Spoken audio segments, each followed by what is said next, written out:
Selamat pagi Bapak Ibu dan saudara-saudari yang dikasihi Tuhan. Tetap semangat untuk hidup sehat bagi kita semua. Bacaan kita diambil dari kitab Roma pasal 12 ayatnya yang pertama. Karena itu saudara-saudara, demi kemurahan Allah, aku menasihatkan kamu supaya kamu mempersembahkan tubuhmu sebagai persembahan yang hidup, yang kudus, dan yang berkenan kepada Allah. Itu adalah ibadahmu yang sejati. Roma pasal 12 ayat 1 ini berbicara tentang ibadah yang sejati atau ibadah yang masuk akal. Banyak orang beranggapan ibadah itu hari Minggu dalam gedung gereja, mendengarkan khotbah, bernyanyi, berdoa, mengucapkan pengakuan iman, dan persembahan. Dan banyak orang mengartikan persembahan itu dengan kolekte, persembahan bulanan, perpuluhan, persembahan syukur, dan lain-lain. Persembahan berupa uang sehingga ada di antara kita yang berkata, belum bisa memberi persembahan yang berkenan.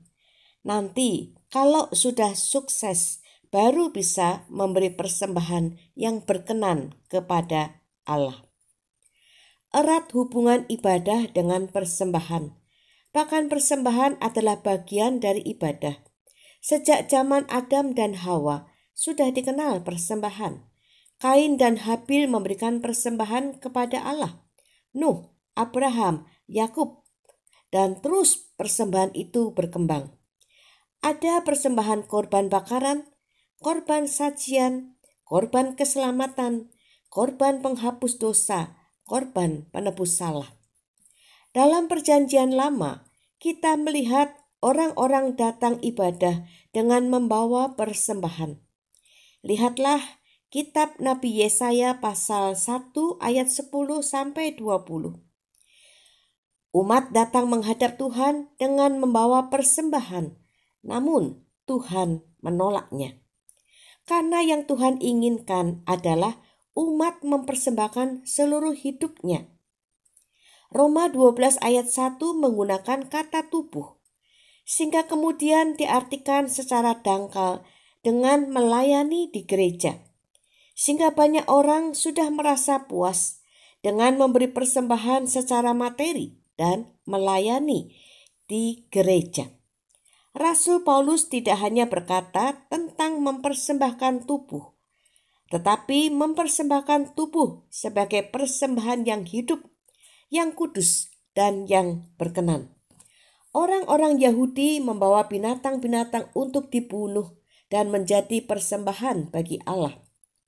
Tetapi yang diminta oleh Allah adalah persembahan yang hidup. Allah menginginkan kehidupan kita sebagai persembahan. Kehidupan yang menyembah dan kehidupan yang mentaati Allah. Kehidupan yang kudus dengan cara mematikan dosa dan hidup dalam kebenaran. Ibadah yang tidak munafik, yaitu perilaku sehari-hari yang sesuai dengan firman Allah akan menjadi persembahan yang berkenan. Allah menghendaki ibadah yang masuk akal terjadi dalam hidup kita, yaitu kita menjadi umat yang berintegritas, di mana kehidupan dalam gereja menjadi sama dengan kehidupan sehari-hari. Mengerikan karena ada orang-orang yang banyak memberi materi ke gereja, melayani di gereja, tetapi hidup sehari-harinya tenggelam dalam kejahatan.